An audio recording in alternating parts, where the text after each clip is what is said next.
Hello, everyone. Welcome to the Concern Podcast, where we unpack political, social, economic, and cultural stories shaping our world. I am Emmanuel Taban.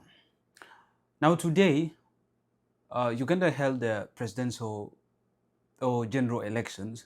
I'm not sure if it's still ongoing or what time it is right now, but the elections was on the 15th of January, or is held on the 15th of January, 2026, today. And the number of things that happen in the country as the elections were going on. Number one, Ugandans are completely disconnected from the world. The internet is shut down. They have no access to all social media platforms like Facebook, Twitter, WhatsApp, X, and Instagram. They have no access to their personal emails. They couldn't send or receive emails. They have no access to all messaging apps and a lot of things happening in the country. There's total shutdown of internet in the country as we speak of right now in Uganda. And the elections is going on. And just as I said in my previous video, the reason why the government say they are actually shutting down the internet is because one, they want to prevent the rapid spread of misinformation, disinformation, election fraud, but also incitement of violence, which has been seen of recent in other countries as a very common phenomenon. So the government decided to shut down the internet for these reasons. But as the country went for elections today, a number of things happened, and I want us to read a post that was made by the president of the National Unity Platform, who is also the presidential candidate, Bobi Wine, today as the country was heading towards an election. This is what he posted on his Facebook page. I don't know how he has access to the internet. I don't know if there's someone operating his account from abroad or from a country other than Uganda, or I don't know how it's that, but he managed to post even when the internet is shut down on Facebook. And I want us to read this statement, but also in this video, I want us to look at a promise made by a CNN journalist, that is Larry Madowo, who said that Ugandans should be just taking pictures and videos of all incidents that are happening during the election. If it's kind of election violence, kind of brutality being applied, and arrest and kind of coercion, they should all record and send to him. And eventually they're going to publish that also, I feel, just like a documentary, just like what happened in Tanzania, in Kenya, and other countries. But before we proceed to Bob Wine's post, before we proceed to the video of Larry Madowo, where he told Ugandans to actually be recording all videos and taking pictures of incidents happening during the election. Let's read the post by Bob Wine today. This is what Bob Wine said on his post on Facebook. The world needs to know what is happening in Uganda on election day. Internet switched off, massive ballot stuffing reported everywhere, our leaders, including Deputy President for Western Region, arrested, many of our polling agents and supervisors abducted, and others chased off polling station. BVVK machines have failed everywhere. The people of Uganda must rise to the occasion and reject the criminal regime. The world must never give any legitimacy to the regime of blood and shame. Free Uganda now. That was a post made by the leader of the National Unity Platform, also the presidential candidate, Robert Chagulanyi, giving a state of what is happening exactly in Uganda today as the country heads towards an election. He said some of their leaders, including the deputy president for the Western region, was arrested. Their polling agents were arrested and others chased off from the polling station. There's a lot of ballot stuffing happening in the country. And this gives me the clear reason as to why the internet was shut down, in order for the regime to actually continue doing such thing when the world is not watching, when no one is actually watching. So this gives the basis why they shut down the internet actually. But even amidst all this, CNN journalist Larry Madowo, who is a Kenyan national as well, he asked Ugandans to take pictures and videos of events happening during the election and send to him or other journalists so they could actually publish it initially. Larry has done this so many times. We have seen him done it in Kenya during the Gen Z protests.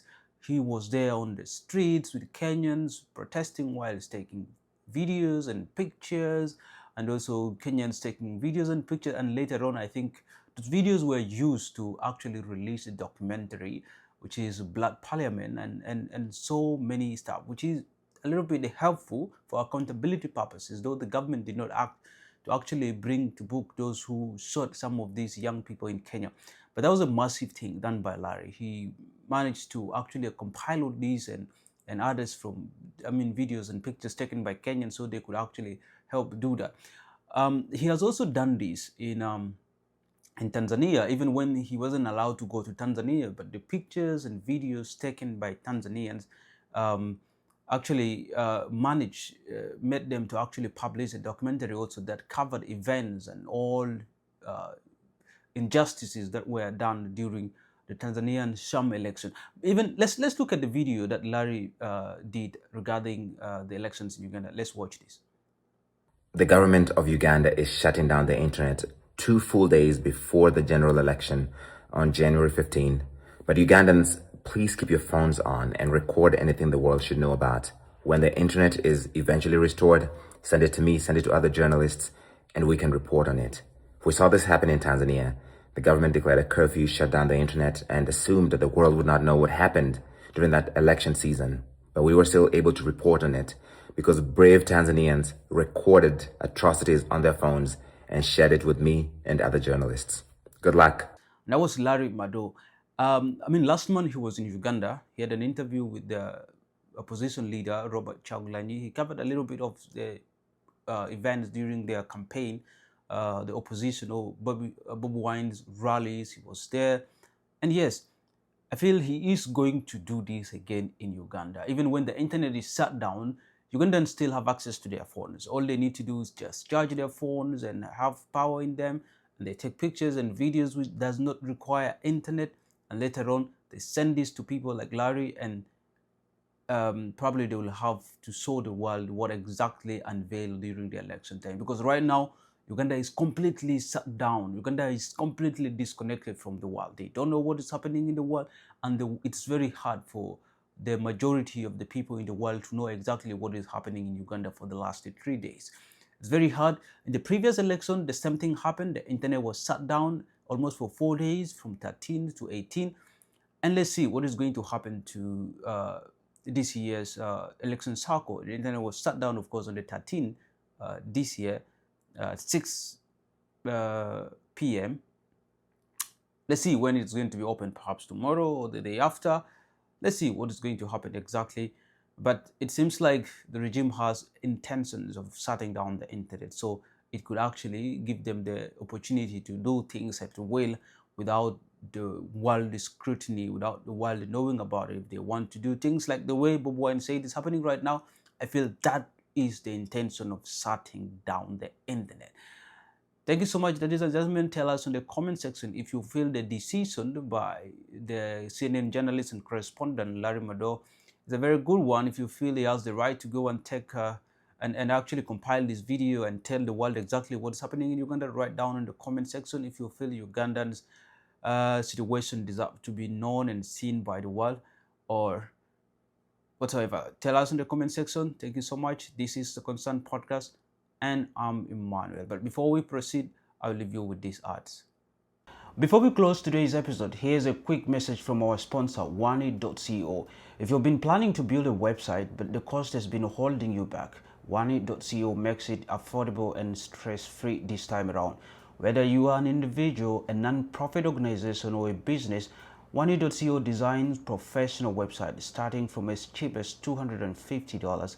Individuals can actually launch with a starter website of up to 7 pages and a free email, or choose an advanced option with unlimited pages, a professional portfolio, and branding support.